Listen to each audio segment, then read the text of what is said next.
Bonjour à toutes et à tous, bienvenue sur votre chaîne d'information régionale, c'est Grand Lille TV en ce mardi 24 septembre. D'abord vos prévisions météo et peut-être aujourd'hui la première journée de l'automne avec un temps nettement plus perturbé, plus agité, du vent, des nuages, des pluies, des températures en baisse. Attention, parfois de fortes averses sont annoncées aujourd'hui dans la région, des rafales de vent jusqu'à 60-70 km par heure et 18 degrés pour les températures maximales cet après-midi à Lille.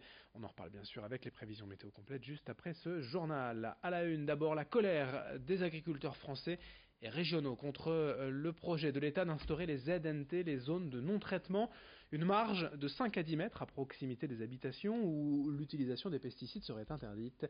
Hier soir, dans le Pas-de-Calais et dans une vingtaine d'autres départements, des agriculteurs ont ainsi allumé des feux de colère pour protester contre cette mesure qu'ils jugent inacceptable. Dans plusieurs secteurs, les maisons sont installées parfois en bordure de champs, ce qui signifierait pour les producteurs de réduire la taille des parcelles et donc les rendements. Géry Jouot de Fer est allé à la rencontre d'un agriculteur à Verlinghem, on écoute son sentiment.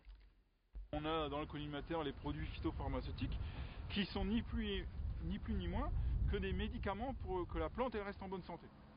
J'ai envie de dire, c'est la comparaison peut-être bête, mais quand vous êtes malade, vous allez au médecin, ensuite vous allez à la pharmacie. L'agriculteur c'est pareil. Quand la plante elle est malade, pouf, il va avoir son négoce qui lui prescrit un médicament, ils vont à deux sur la parcelle, ils regardent la parcelle et après ils pulvérisent. Les phytos, c'est comme les antibiotiques, c'est pas automatique.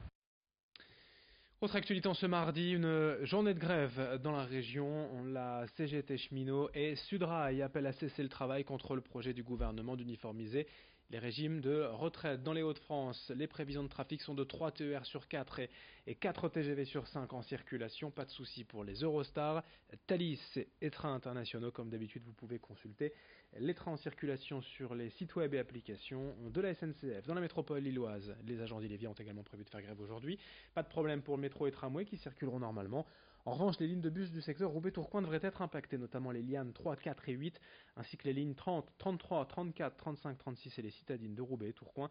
La fréquence de passage des bus sur ces trajets-là devrait être moins importante que d'habitude. Encore là, toutes les infos sur les plateformes d'Illevia. En bref, toujours selon la Voix du Nord, 2 supporters du LOSC ont été condamnés hier à Amsterdam à 2 et 3 semaines de prison.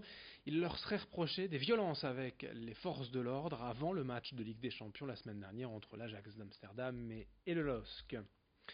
Et dans cette édition est également un mode politique avec la phrase du jour en partenariat avec le quotidien CNews. Elle est de Marc-Philippe Daubresse, investi par les Républicains pour les élections municipales à Lille. Je cite: « Le confort pour moi aurait été de rester au Sénat, mais j'ai choisi d'affronter Martine Aubry. Je considère que sa gouvernance totalitaire et ce qu'elle propose dans son projet n'est pas adapté aux réalités qui sont devant nous. » Marc-Philippe Daubresse, je vous le disais, investi par les Républicains, mais qui aura déjà fort à faire face à un autre candidat à droite, Thierry Pochet, les élections municipales à Lille et dans la région. On en reparlera bien sûr très rapidement. Un mot d'emploi également dans cette édition avec un nouvel outil pour recruter dans le Grand Lille, un camion pour aller à la rencontre des demandeurs d'emploi ayant des problématiques de mobilité, que ce soit au milieu rural ou dans certains quartiers. Le pôle d'insertion intermède a inauguré hier ce véhicule avec pour objectif d'atteindre de nouveaux publics, car c'est avant tout un camion de recrutement, pas forcément un bus de l'emploi. Il n'y a pas véritablement d'offres concrètes. L'idée c'est d'abord de s'inscrire sur les listes intermèdes et à terme retrouver un job. D'ici quelques jours, 2 fois par semaine, ce camion sillonnera les routes de la région lilloise à la rencontre des demandeurs d'emploi, mais aussi des entreprises et des collectivités. Pour toutes les infos, savoir où et quand sera ce camion, rendez-vous sur la page Facebook du pôle intermède. Explication complémentaire au micro de Vincent Vieillard. Ce qu'a initié Intermed avec ces bus, c'est la notion d'aller vers. Parce que paradoxalement, Intermed, c'est quand même un grand groupe d'insertion, 1300 personnes qui ont pu retourner à l'emploi l'année dernière. Mais il y a encore beaucoup de gens qui finalement sont tellement découragés de l'absence d'emploi depuis des années que si on ne va pas frapper à leur porte, si on ne va pas les chercher pour leur dire qu'il y a des possibilités avec l'insertion par activité économique, avec des associations comme Intermed, elles ne viennent plus finalement chercher les opportunités qu'on leur propose. Et puis le grand angle de la rédaction, le portrait du jour sur Grand Lille TV, celui d'un ex-rugbyman devenu pâtissier. Si vous suivez le LMR ces dernières années, Raphaël Raymond, ancien rugbyman reconverti au fourneau, il a créé sa société de pâtisserie traiteur et Rémi Desremeaux l'a rencontré. Celle qui fait la différence, des petites pistaches. Avant de devenir traiteur pâtissier à Mons-en-Barœul, Raphaël Raymond était connu dans un tout autre domaine.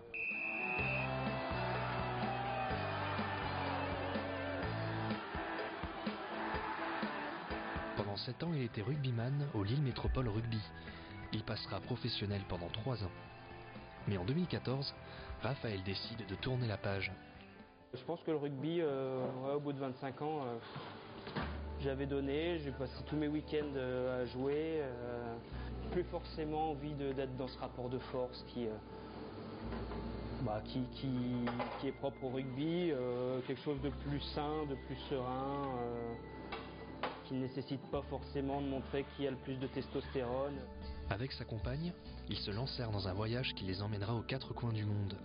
Australie, Nouvelle-Zélande, Mexique, une aventure de 3 ans qui s'accompagnera de rencontres et de découvertes culinaires. On n'a pas retrouvé la diversité de la France et puis le côté dessert, le côté traditionnel de finir avec un bon dessert en France, ça on l'a pas retrouvé ailleurs. En 2017, Raphaël revient en France, bien décidé à vivre de sa passion.